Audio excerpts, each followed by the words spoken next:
రాజేంద్ర మీద ఉన్న కోపాన్ని ప్రియ మీద చూపించాడు. ఇప్పుడు మీరు ప్రియ మేడం తీసుకుని ఇంట్లోంచి వెళ్ళిపోతే ప్రియ మీద ఉన్న కోపాన్ని మీ మీద చూపిస్తాడు. అందుకే పరిస్థితులు చక్కబడే వరకు తలదించుకు వెళ్ళటమే మంచిది సార్. మీరెక్కడున్నారో ఎలా ఉన్నారో సరిగ్గా తిన్నారో లేదో తెలియక ప్రతి క్షణం మీ గురించి ఆలోచిస్తూ నేను సంతోషంగా ఎలా ఉంటానమ్మా. ఆస్తుల కంటే అభిమానానికి ఎక్కువ విలువమ్మా. ఇవన్నీ వదిలేస్తే నీకు మా మీద అభిమానం కలుగుతుందంటే ఎప్పుడో ఇవన్నీ వదిలేసి ఉండేవాళ్ళం. మా బిడ్డల సంతోషం కన్నా మాకేది ముఖ్యం కాదురా. నువ్వు సంతోషంగా ఉండడమే మాకు కావాలి. పాపం వాళ్ళకి తినడానికి తిండి కూడా లేక అల్లాడిపోతున్నారని కరిగిపోయి భోజనం తీసుకెళ్లి పెట్టావన్నమాట. తీసుకెళ్లి చాలా మంచి పని చేసావు. అలాగే వాళ్ళు ఎక్కడున్నారో కూడా చెప్పి ఇంకో మంచి పని కూడా చేసేయమ్మా.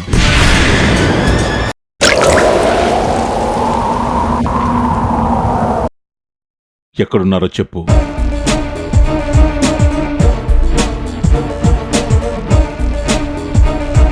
చెప్పు. చెప్తే ఏం చేస్తారు? వెళ్ళి చంపేస్తారా? అసలు మీకు కావాల్సిందేంటి? మా అమ్మ నాన్న సర్వనాశనం అయిపోవడం, నా ప్లేస్ లో కోటీశ్వరాలు ఈ ఇంటికి కోడలుగా రావడం, అంతే కదా? మొదటి కోరిక ఎలాగో తీరిపోయింది. ఇక మీకు నచ్చిన వాళ్ళతో మీ తమ్ముడు పెళ్లి జరిపించుకోండి. నేను ఎలాంటి అభ్యంతరం చెప్పను. ఎక్కడ కావాలంటే అక్కడ సంతకం పెడతారు. ఇక నుంచి మా అమ్మ నాన్న జోలికి మాత్రం వెళ్ళకండి. మీ కాళ్ళు పట్టుకుంటాను.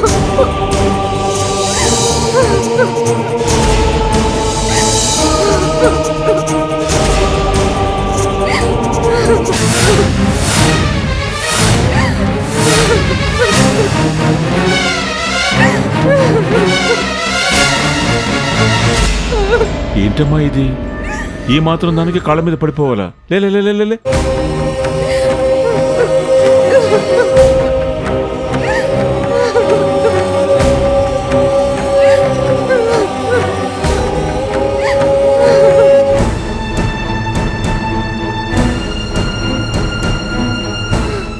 మీ అమ్మా నాన్న జోలికి వెళ్ళను, కానీ వాళ్ళు ఎక్కడున్నారో కొంచెం చెప్తావా? చెప్పను. చెప్పాలంటే ముందు నా ప్రాణాలు పోవాలి. ప్రాణాలు పోతే నువ్వు ఇంకేం చెప్తావు, కానీ నీ క్యారియర్ భాగవతం వల్ల మీ అమ్మా బాబు ఇక్కడే ఉన్నారన్న విషయం తెలిసిపోయింది. అది చాలు. వాళ్ళకు ఆశ్రయించింది ఎవరో చిటికలో కనిపెట్టేస్తాను.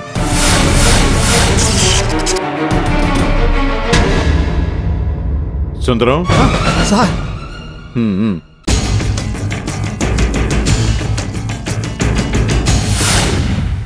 నన్ను ఎదిరించి ఎవరో రాజేంద్రకి ఆశ్రయం ఇచ్చారు సుందరం. వాళ్ళెవరో నీకు గాని తెలుసా? నాకెలా తెలుస్తుంది సార్? ఏమి లేదు సుందరం, నీకు అసలే స్వామి భక్తి ఎక్కువ కదా. నా మరదల పిల్ల క్యారియర్ పట్టుకెళ్తే నువ్వు గాని ఫాలో అయ్యి డీటెయిల్స్ కనుక్కున్నావేమోనని అడిగాను. వాళ్ళెవరో నాకు తెలియాలి సుందరం. మీకెందుకు సార్? ఎవరు ఆశ్రయం ఇచ్చారో నేను కనుక్కుంటాను.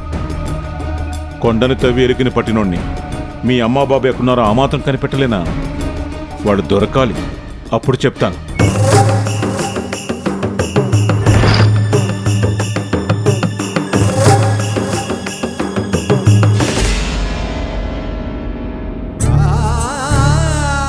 ఏంటి మేడం ఇది? ఆయన చూస్తే కొంపలు అంటుకుంటాయి. నేను చేసిన సహాయానికి మీరేం కృతజ్ఞతలు చెప్పక్కర్లేదు. మీ నాన్నగారు నాకు చేసిన దాంతో పోలిస్తే నేనేం చేసినా తక్కువే. ఎంత చేసినా తక్కువే.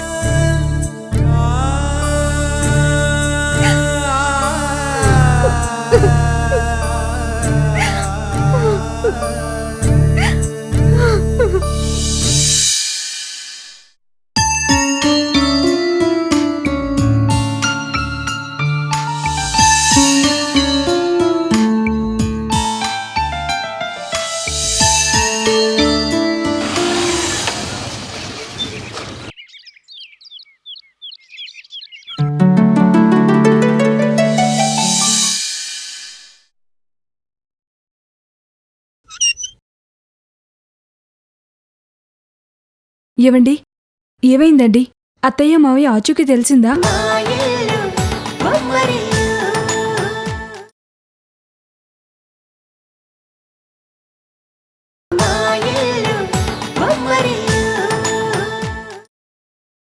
ఏవండి ఏమైందండి?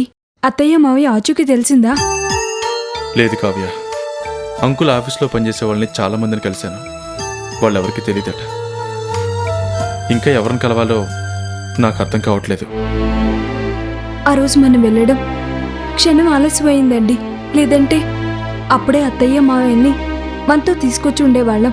పాపం మనకి ఆశ్రయం ఇవ్వడం వల్లే కదా వాళ్ళకి ఆశ్రయం లేకుండా పోయింది. కాబట్టి మనమే ఎలాగోలా వాళ్ళు ఎక్కడున్నారో కనుక్కొని మనతో పాటు తీసుకురావాలండి. ఆ భగవంతుడు నన్ను అవిటిదాన్ని చేశాడు. లేదంటే స్వయంగా వాళ్ళు దొరికేంత వరకు నేనే వెతుకుండేదాన్ని. ఏవండి, ఓ పని చేస్తే? ఏంటో చెప్పు కావ్య. అత్తయ్య మావయ్య ఇంట్లోంచి వెళ్ళిపోవడానికి మా హరన్నయ్య వాళ్ళు ఎక్కడున్నారో ఏం చేస్తున్నారో తెలుసుకోవడానికి తప్పకుండా ప్రయత్నిస్తాడు. మీ అన్నయ్య మా అన్నయ్య దగ్గర పనిచేస్తున్నాడు కదా, అప్పుడు అత్తయ్య మావయ్యల గురించి మీ అన్నయ్యకి తెలిసే అవకాశం ఉంటుంది. ఒకసారి వెళ్ళి మీ అన్నయ్యని కలిస్తే ఎలా ఉంటుందండి? నిజమే కావ్య, వెంటనే వెళ్ళి అన్నయ్యని కలుద్దాం. ఒకవేళ అన్నయ్యకి తెలియకపోయినా మనం చెప్తే తెలుసుకోవడానికి ప్రయత్నిస్తాడు. వెళ్దాం పద.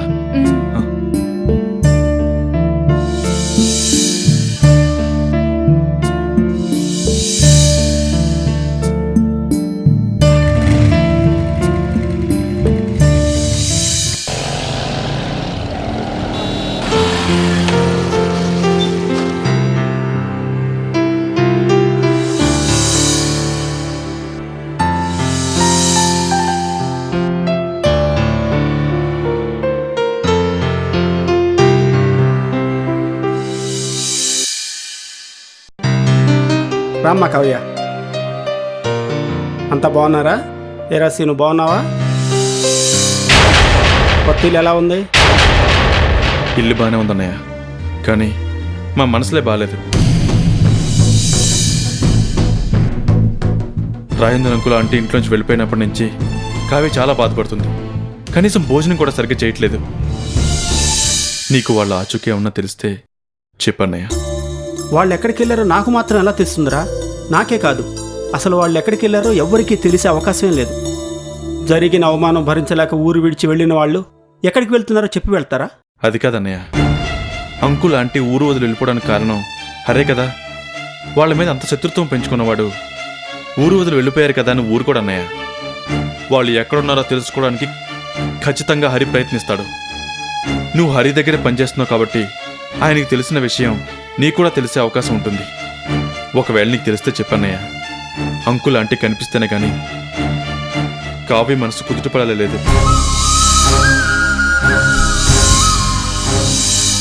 ప్రస్తుతానికైతే నాకేమీ తెలియదురా. ఒకవేళ హరి ద్వారా నాకేదైనా సమాచారం అందితే నీకు తప్పకుండా తెలియజేస్తాను. అయినా వాళ్ళ గురించి మీరు ఇంతగా ఎందుకు బాధపడుతున్నారో నాకేమీ అర్థం కావటం లేదు. వాళ్ళు ఇన్ని బాధలు పడ్డానికి కారణం మేమే కదండి. వాళ్ళ కోసం మేం బాధపడకపోతే ఇంకెవరు బాధపడతారు? ఇంకెవరు బాధపడతారు?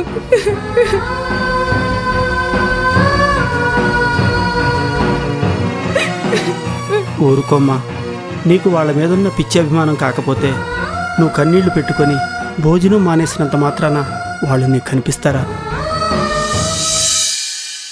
నా రెండు కాళ్ళు సరిగ్గా పనిచేసి ఉంటే వాళ్ళు ఎక్కడున్నారో ఎలాగైనా తెలుసుకుని ఉండేదాన్ని. కానీ ఆ భగవంతుడు నాకు సరిగ్గా నడవడానికి కాలు ఇవ్వకుండా ఏడవడానికి కళ్ళు మాత్రమే ఇచ్చాడు. ఆ కన్నీళ్ళకి మేమే కారణమయ్యేలా చేశాడు.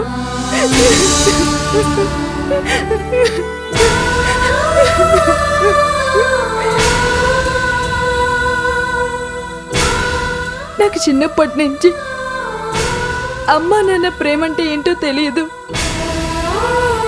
అత్తయ్య మావయ్య దగ్గర నీ కొద్ది రోజుల్లోనే ఆ ప్రేమ నేను పొందగలిగాను. అందుకే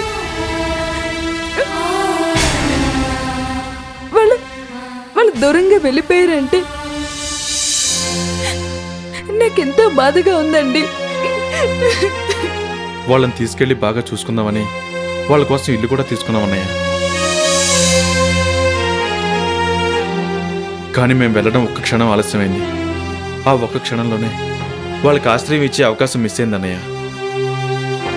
నీకు వాళ్ళ ఆచూకీ తెలిస్తే వెంటనే మాకు తెలియచేయి. అలాగే చెప్తానురా. వెళ్ళొస్తాం అన్నయ్య. పద కావ్య. వస్తాను బావగారు. సరేనమ్మా.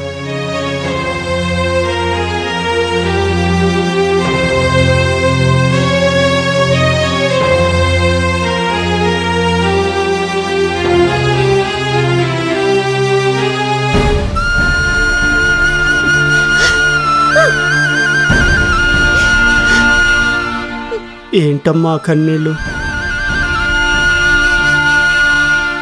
ఇవి కన్నీళ్ళు, ఆనంద బాష్పాలు నాకే అర్థం కావటం లేదు సుందరు. జీవితంలో ఓడిపోయి అజ్ఞాతంగా బ్రతుకుతున్నందుకు బాధపడాలో, లేకపోతే ఇంతమంది అభిమానాన్ని పొందినందుకు సంతోషపడాలో నాకు అర్థం కావటం లేదు. కానీ ఓటమిలో కూడా ఆనందం ఉంటుందని నాకు ఇప్పుడిప్పుడే అర్థం అవుతుంది. అన్నట్టు ఈ నేరే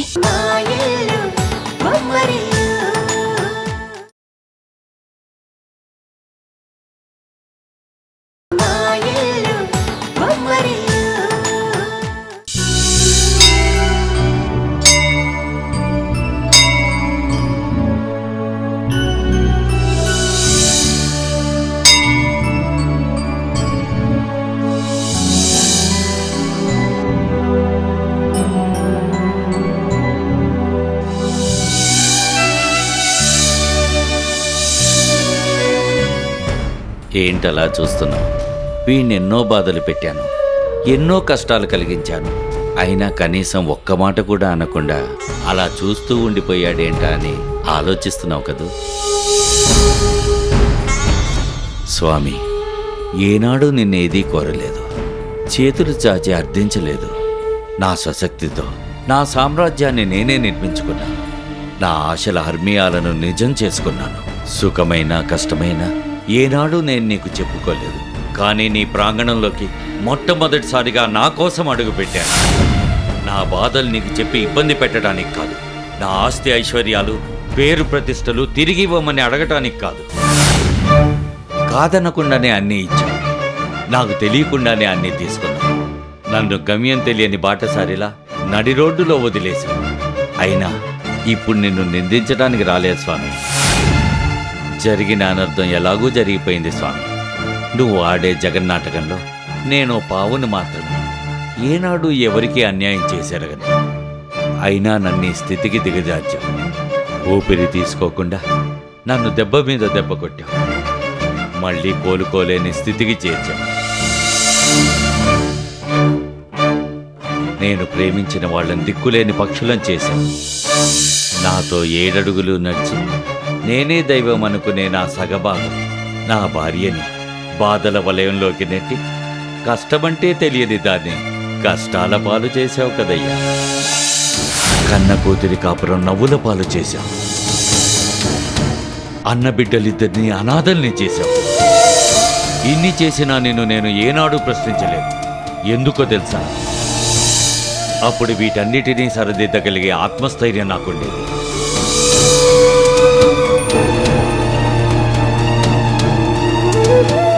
కానీ నాకిప్పుడు భయంగా ఉంది స్వామి. ఆ ఆత్మస్థైర్యం, సమస్యలను ఎదిరించి సమాధానాలు చెప్పుకునే గుండె ధైర్యం సడుతుందేమోనని నాకు చాలా భయంగా ఉంది స్వామి. అందుకే నీకో విన్నపం చేసుకోవటానికి వచ్చాను. నువ్విచ్చినవన్నీ తీసుకువెళ్తే తీసుకువెళ్ళి, కానీ నాలో ఉన్న ధైర్యాన్ని, గుండె నిబ్బరాన్ని, ఆత్మగౌరవాన్ని మాత్రం తీసుకువెళ్ళద్దు స్వామి. తీసుకువెళ్ళద్దు. అవి లేని నాడు నేను బ్రతికినా ఒకటి, చచ్చినా ఒకటి.